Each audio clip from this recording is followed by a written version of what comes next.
Vamos ao livro de João, no capítulo de número 9. João, capítulo 9.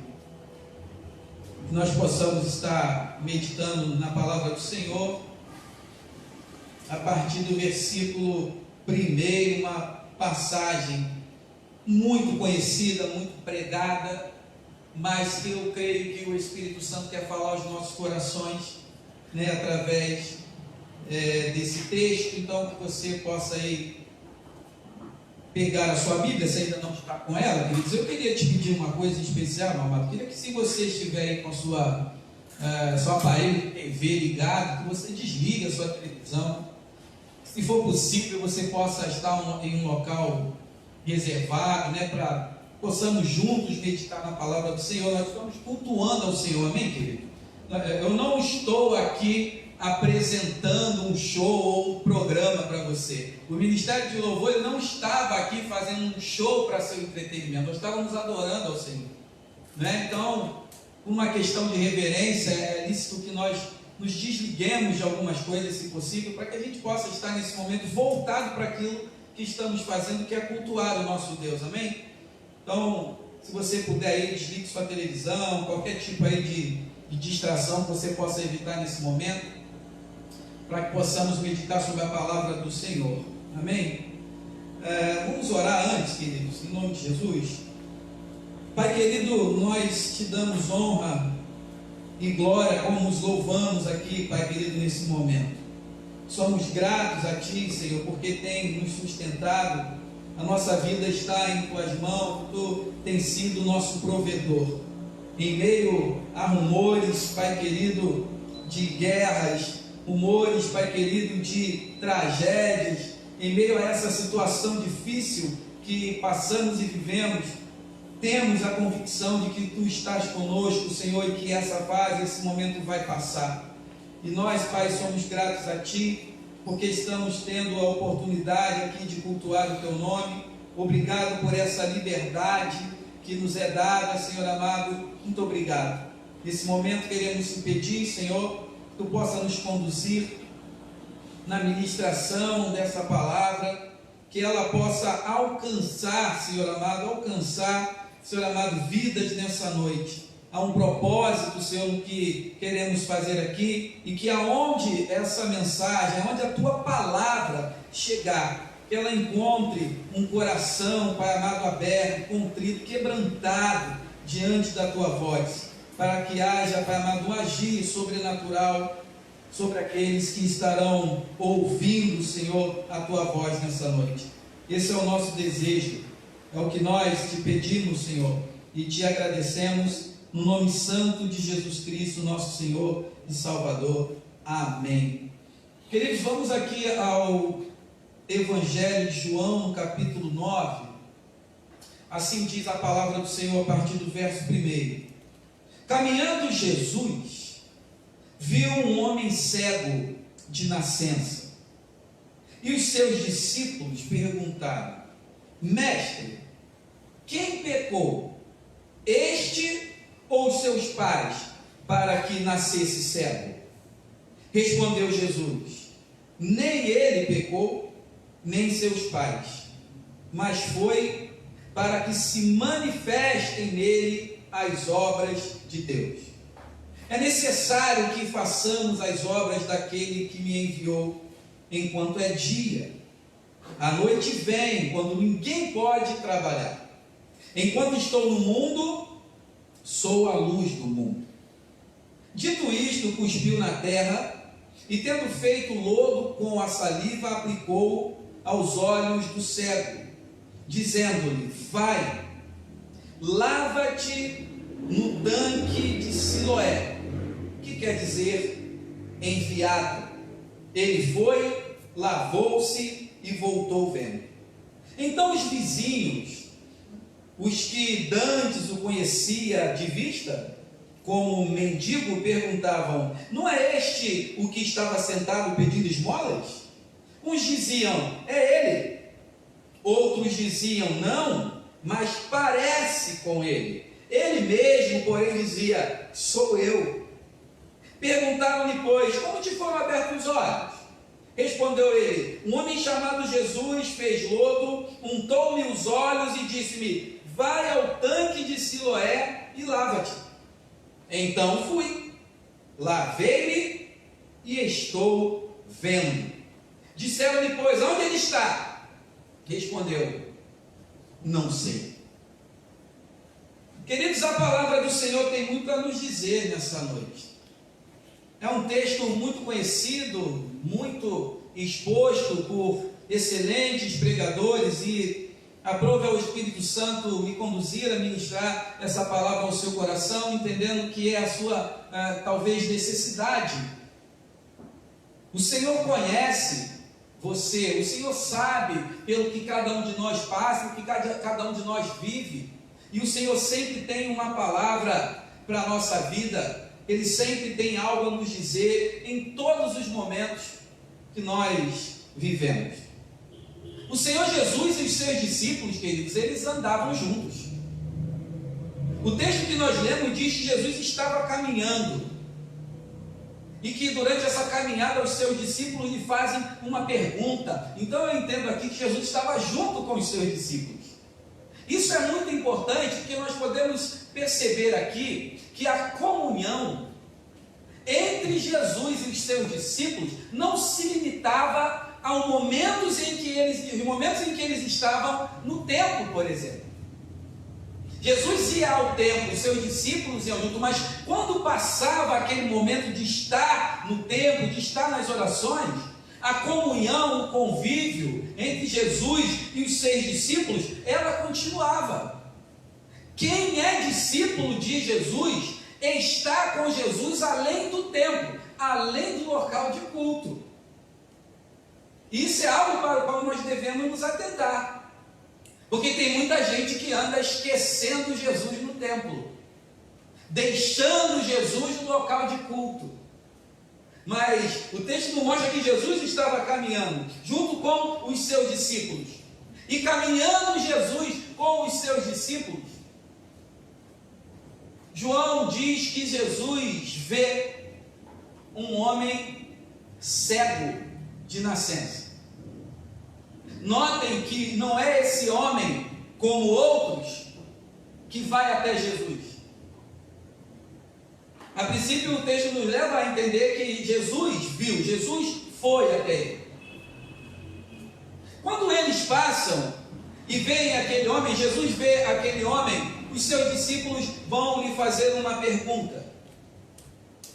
Mas é interessante nós olharmos, querido, que a Bíblia, ela menciona pelo menos 4 tipos de deficiência visual.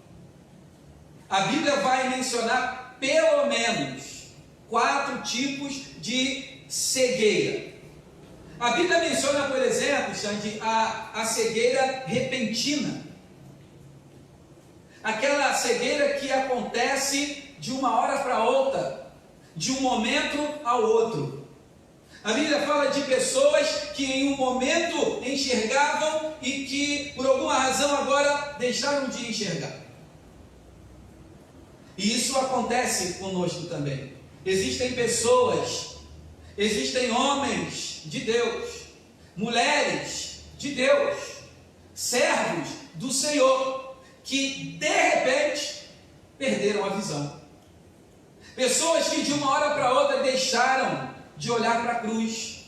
Pessoas que de uma hora para outra deixaram de seguir o verdadeiro evangelho, perderam a visão e passaram a andar em direções que talvez não seja aquela que Deus tem para andar. A Bíblia menciona esse tipo de cegueira. Pessoas que de repente ficaram cegas, enxergavam bem, tinham uma boa visão, mas num piscar de olhos ficaram sem enxergar. Um outro tipo de cegueira que a Bíblia vai mencionar é a cegueira gradual. O que é a cegueira gradual? É aquela deficiência visual que vai acontecendo gradativamente. Pessoas que com o passar do tempo vão ou foram perdendo a visão. Enxergavam muito bem, mas com o passar do tempo as vistas começaram a se tornar turvas e a capacidade de enxergar foi diminuindo a ponto de não enxergarem mais nada. Uma terceira menção que a Bíblia faz sobre a cegueira é a cegueira temporária. Pessoas que por algum tempo deixaram de enxergar e que precisaram de uma intervenção do Senhor, de um agir sobrenatural de Deus para recuperarem a vista, como foi o caso do Saulo de Tarso, apóstolo Paulo, que teve uma cegueira repentina, porém temporária. E isso é muito interessante, querido, porque à medida que nós vamos caminhando no Evangelho, nós vamos percebendo que isso vai acontecendo com homens e mulheres de Deus. Existem muitos servos do Senhor que perderam a visão repentinamente. Pessoas que com o passar do tempo foram diminuindo a sua capacidade visual, e aqueles que por algum tempo perderam a visão, mas em nome de Jesus recuperaram a visão, retornaram a enxergar, voltaram a ver. Mas o cego do qual nós estamos falando não foi alguém que perdeu a visão repentinamente, não foi alguém que gradualmente, gradativamente, aos poucos foi perdendo a sua visão, e muito menos alguém que teve uma perda temporária da capacidade visual. O texto que nós lemos diz que Jesus e os seus discípulos caminhando, Jesus vê um homem cego de nascença. E os discípulos de Jesus, a contexto, à luz do contexto daquele período, daquele momento, eles vão fazer uma pergunta a Jesus, expressando a forma como se cria por aquele tempo. Hoje o deficiente visual tem acesso a outras coisas, queridos. Hoje a tecnologia presente, a forma de leitura para os deficientes visuais, hoje nós vivemos uma outra realidade com relação às pessoas que são literalmente cegas, que possuem literalmente uma deficiência visual. Mas não era assim naquele tempo, não era assim naquele período. Chego até mesmo a crer, irmãos, que possivelmente a cegueira que aquele homem vivia não era o seu único problema. Ou talvez a sua cegueira fosse o menor dos problemas.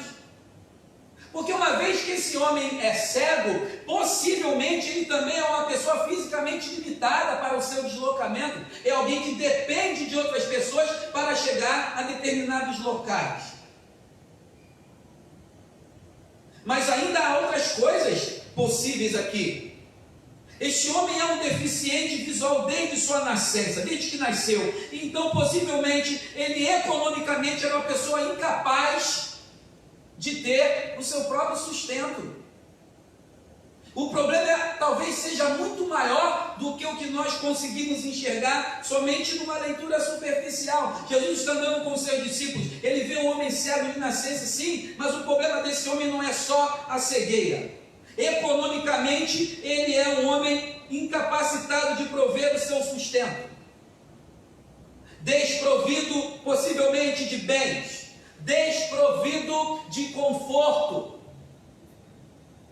Este homem é um homem que socialmente é desprezado.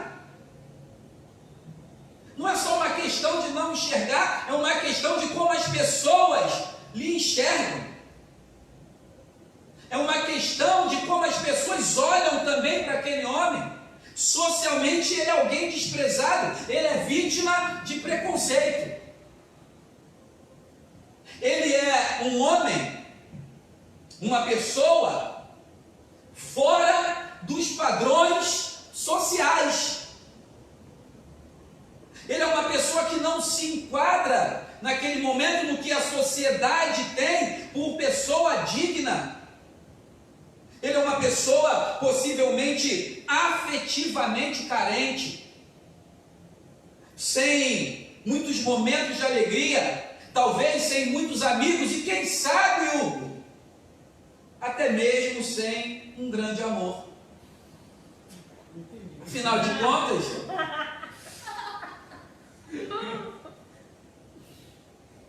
e queria namorar um cego, mendigo, perdidor de esmola? Quem quer ser amigo do desfavorecido? Quem quer andar com o desprezado? É muito possível, queridos, eu chego a crer dessa forma, que o problema desse homem não é só a sua deficiência visual, mas a sua limitação física, a sua dependência de outras pessoas. Meu irmão, lidar com preconceito não é coisa fácil. Não ser uma pessoa fisicamente dentro dos padrões sociais, socializáveis, não é fácil não. Eu chego a crer, queridos, que o problema desse homem era muito maior, e que o que Jesus vai fazer na vida dele não é só curar uma deficiência física, não é só isso.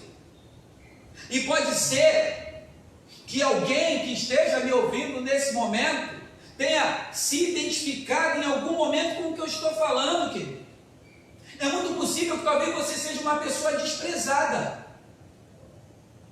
É possível que você que está me ouvindo seja uma pessoa que tenha que lidar com preconceitos. Sabe por quê? Porque você não se enquadra nos padrões sociais. Quantas vezes nós temos que passar por isso? A mídia, a TV, a sociedade estabelece o seu padrão de vida, o seu padrão de beleza, o seu padrão de se vestir, o padrão do corte de cabelo. A sociedade vai estabelecendo o seu padrão, e quando nós não nos enquadramos nesse padrão, é muito possível que sejamos desprezados. Só que a vida desse homem vai mudar. Só que a realidade desse homem vai passar por uma mudança que talvez ele nunca tenha imaginado. Sabe por quê, meu querido? Porque ele vai ter um encontro com Jesus. E olha que foi Jesus quem foi até ele. Jesus passou e viu esse homem. E como eu te falei, não é só um homem cego, ele é um homem também que tem as suas carências. Só que ele vai ter um encontro com Jesus. E quando ele tem um encontro com Jesus, as coisas mudam. Ele vai ter um encontro com Jesus e as coisas vão mudar. Vai mudar por quê, pastor? Sabe por que vai mudar? Vai mudar porque Jesus vai mudar a visão. Mas Jesus só curou um cego, mas ele vai curar a visão daqueles que enxergam também. Porque você presta atenção no seguinte: nós temos a visão dos discípulos de Jesus a respeito daquele cego. Então eles vão se voltar para Jesus e vão dizer: mestre, quem pecou? Ele ou os pais dele para que ele nascesse cego? Isso é uma visão acerca dele. Na visão dos discípulos, na visão religiosa, este homem é um pecador.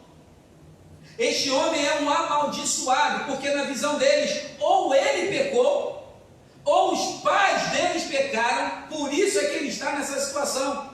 Às vezes as pessoas olham para nós assim: está passando por isso e deve ter feito isso, aquilo, por isso é que está passando por esse problema, por isso é que está nessa situação. Então a visão da religião na pessoa dos discípulos é de que ou ele pecou ou os seus pais pecaram. Esta era a consideração. Isso era o que se considerava a respeito das pessoas que nasciam cegas ou talvez até com outras enfermidades. A visão dos discípulos é uma visão religiosa. A visão da sociedade visão preconceituosa. Por quê? Porque ele é um mendigo pedidor de esmolas. Essa é a visão da sociedade a respeito desse homem, mendigo, pedidor de esmolas. Mas ainda tem uma visão talvez muito pior do que a visão dos discípulos e a visão da sociedade. É a visão que o próprio cego tem dele. É a visão influenciada pela opinião dos outros, a visão enganosa. A visão dos discípulos, religiosa. A visão da sociedade, preconceituosa. E a visão do cego, enganosa. É muito possível que esse homem se olhasse como um pobre coitado. É muito possível que esse homem se visse como uma pessoa destinada à vergonha, sem esperança. Mas Jesus vai fazer algo tremendo. Jesus vai mudar a visão dos discípulos com relação a esse homem. Jesus, o Senhor Jesus, ele vai mudar a visão da sociedade com relação a esse homem. E ele vai fazer algo mais tremendo ainda. O Senhor Jesus vai mudar a visão desse homem com relação a ele mesmo.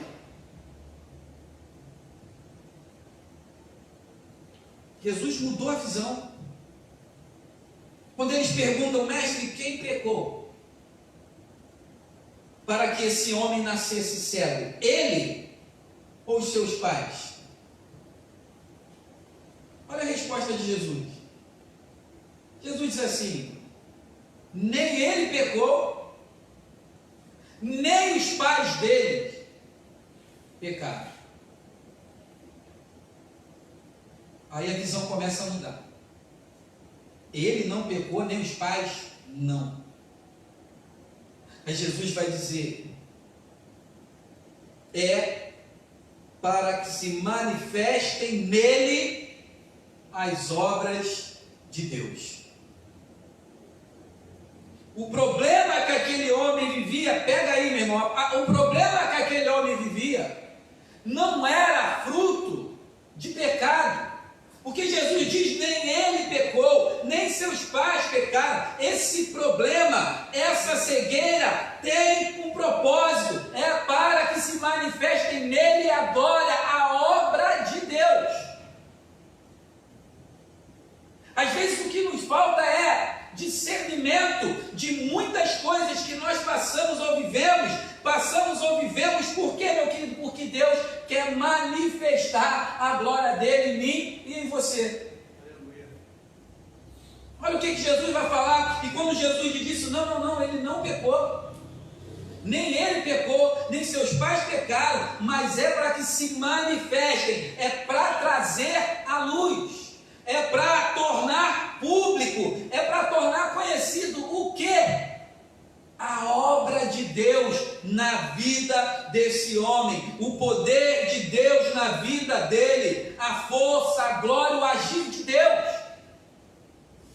Meu querido, isso é uma coisa tremenda.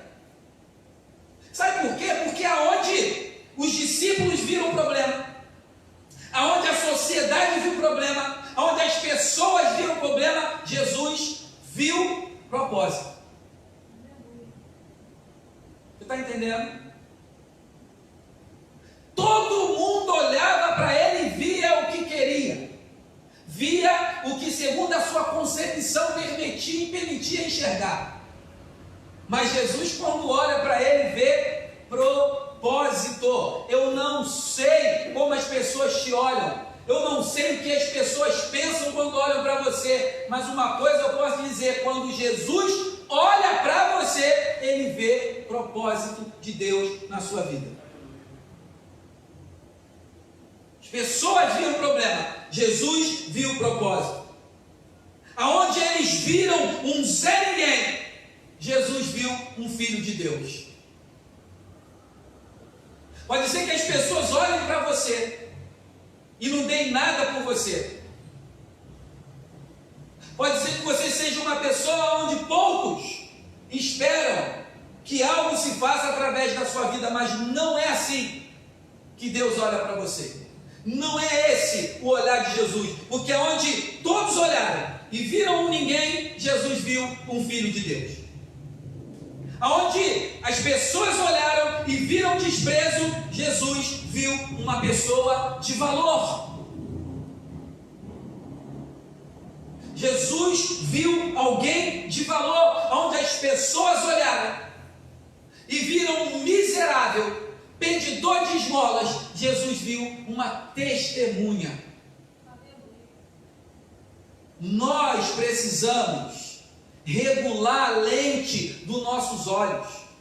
Nós precisamos orar e pedir a Deus que nos faça enxergar as coisas como Ele.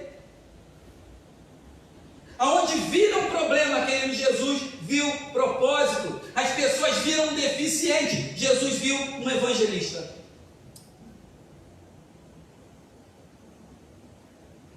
Jesus tem um olhar clínico.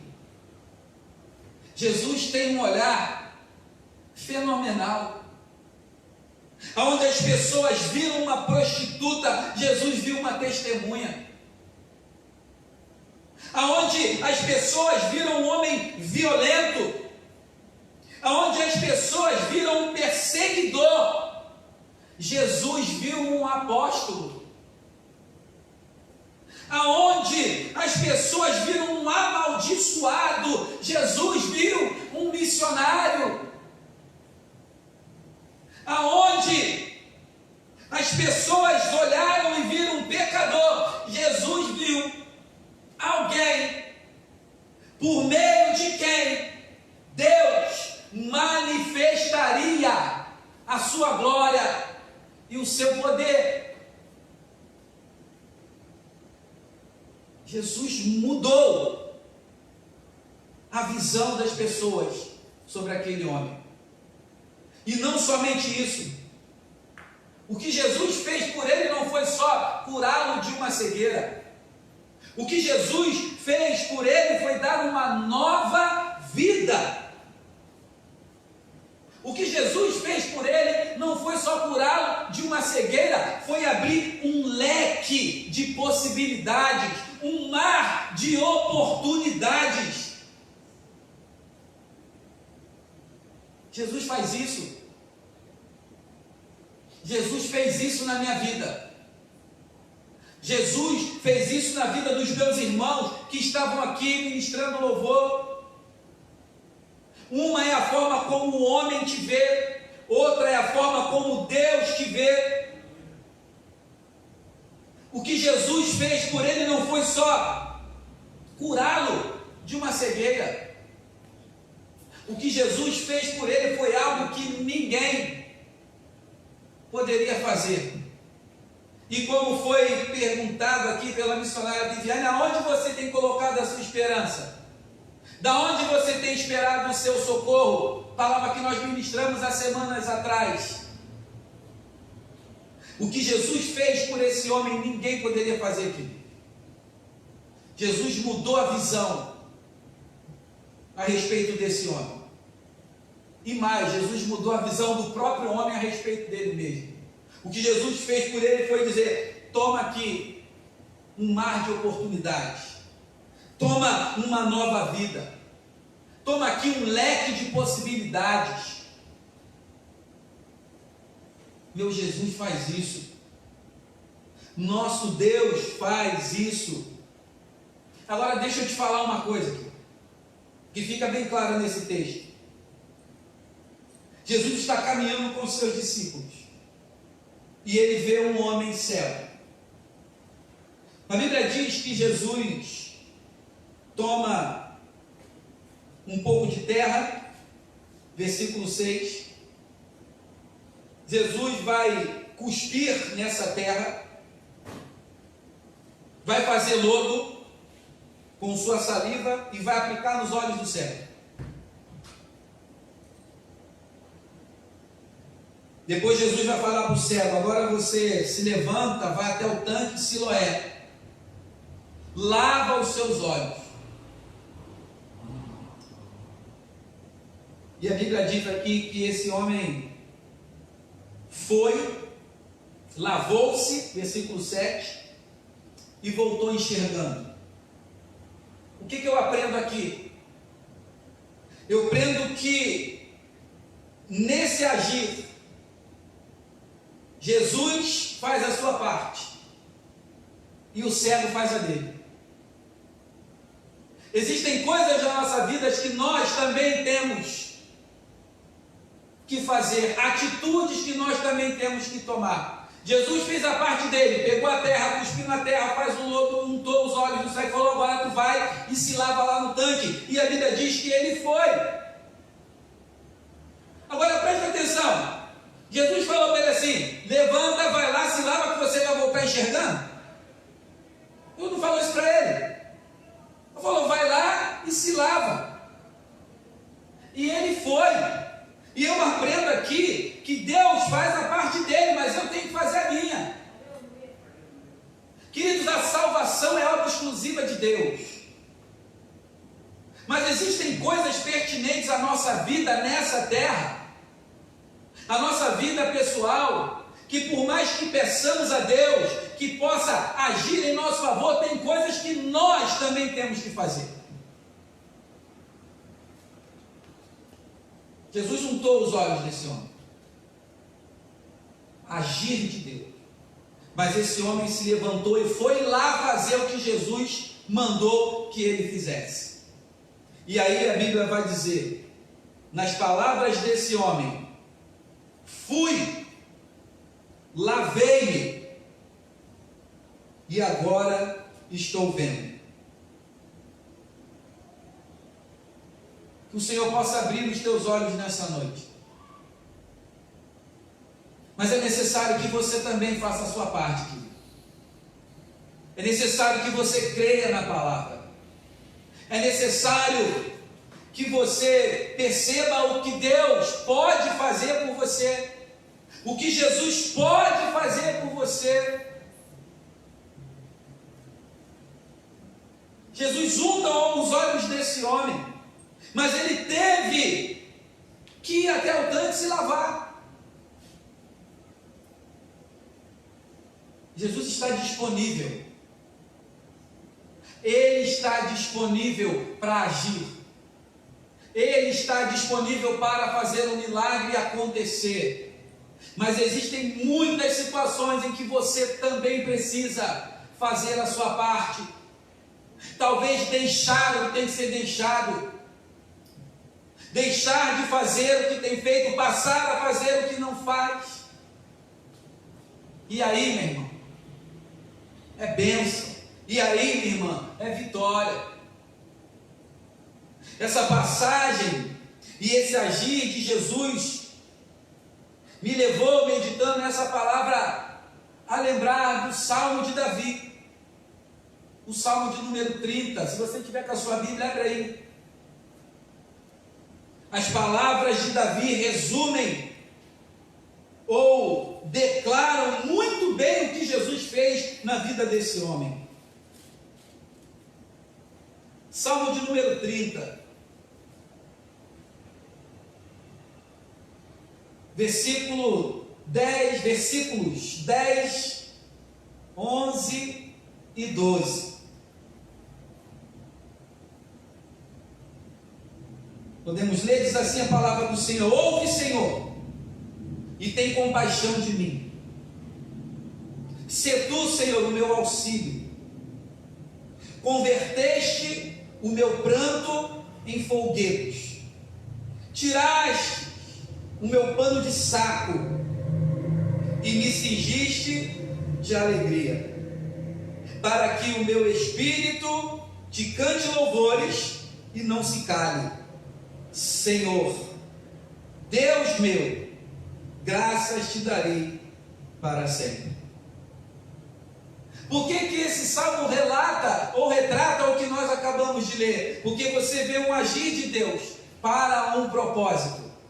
Davi diz: o Senhor, meu auxílio, converteu o meu pranto, a minha tristeza em folguedo. Tirou o meu pano de saco e me cingiu de alegria. E ele diz no verso 12: para que o meu espírito, propósito, para quê? Para quê? Ele diz: para que o meu espírito te cante e não se cale, para que o meu espírito se alegre com a tua obra na minha vida. Esse é o nosso Jesus. Esse é o nosso Jesus. E eu creio, querido, que é isso que Ele quer fazer na sua vida. Eu creio que Ele quer ser o teu auxílio. Eu creio que Ele quer converter o teu pranto, a tua tristeza em folguedo, em festa. Eu creio que Jesus quer tirar de você o pano de saco e te cingir de alegria, para que você cante louvores, para que você seja uma testemunha, para que você conte ao mundo a obra de Deus na sua vida. E eu te convido nessa noite, irmão, te convido, irmã, nessa noite, a pedir ao Senhor Jesus para que faça essa obra em você. Não sei o que você tem vivido, não sei se você tem convivido com desprezo, com preconceito, não sei se você é uma pessoa que sofre porque não se enquadra nos padrões sociais que o mundo estabelece, que a sociedade estabelece. Não sei se quando olham para você, o que vem é um miserável, é um deficiente, é um amaldiçoado, é um viciado, é um bêbado, é um alcoólatra. Eu não sei se quando olham para você, o que vem é alguém que se afunda nas drogas, que está vivendo cada dia pior. Mas uma coisa eu posso te dizer: Jesus, Ele pode mudar a tua vida.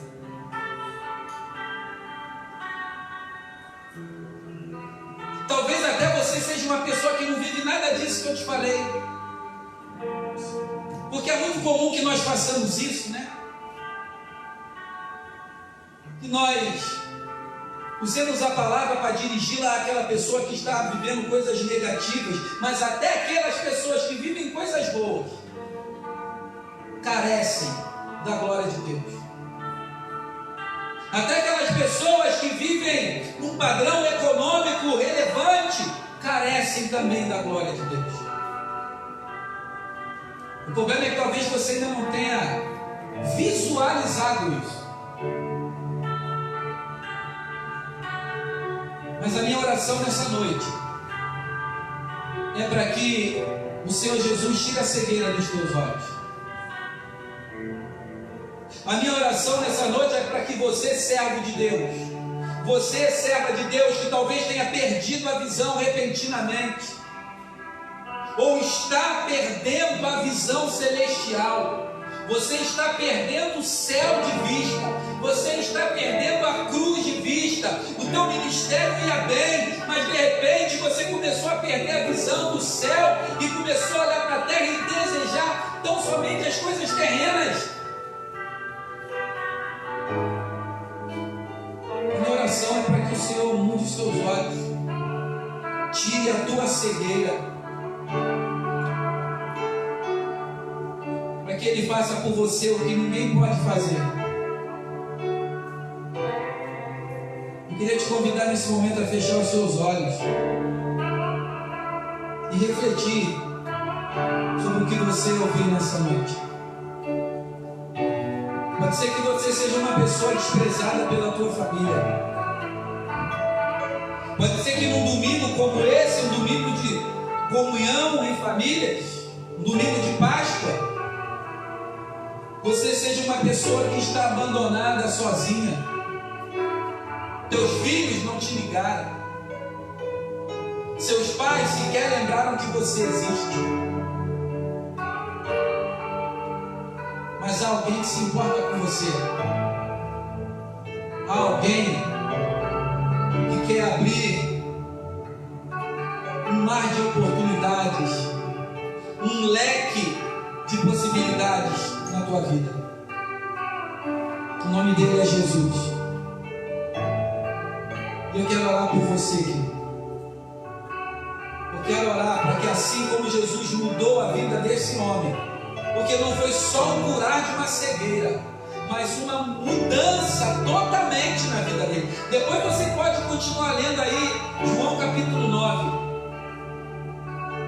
A partir do verso 13 em diante, você vai ver como a vida desse homem vai ser transformada. Eu creio nesse poder transformador. Eu creio na ação do Espírito Santo. Eu creio no agir sobrenatural de Deus que transforma, que faz descontinuar o domínio do pecado, que interrompe o agir de Satanás sobre as vidas. Eu creio em Jesus. Eu creio nesse poder.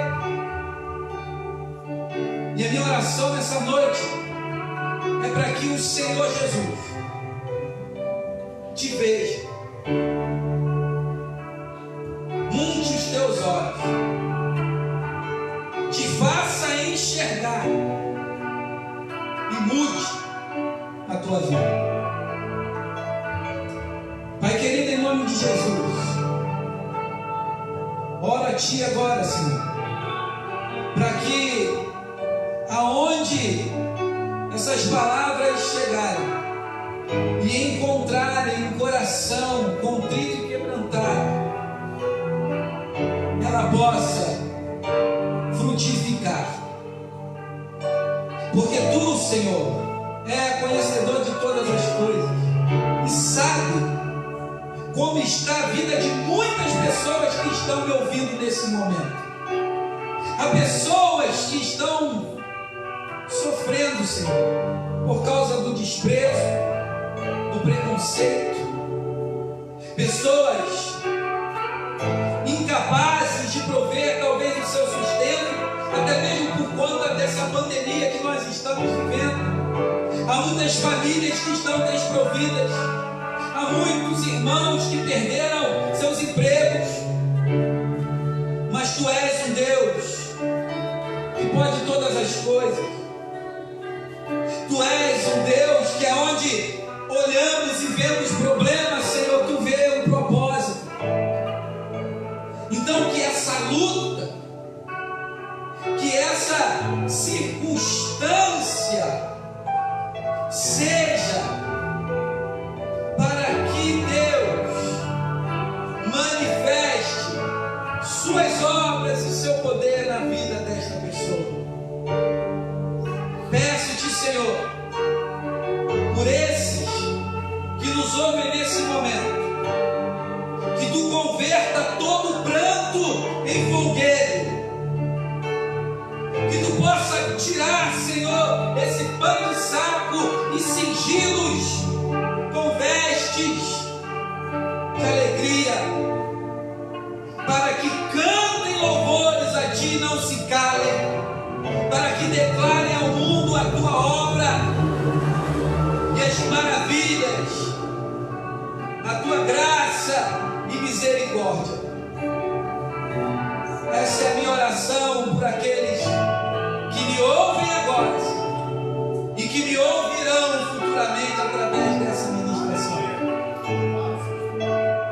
Que sejam testemunhas do Teu agir sobrenatural. Tu pode fazer, Senhor, muito mais daquilo que Te pedimos ou daquilo que nós pensamos. Assim seja, Senhor, para a honra e glória do Teu nome.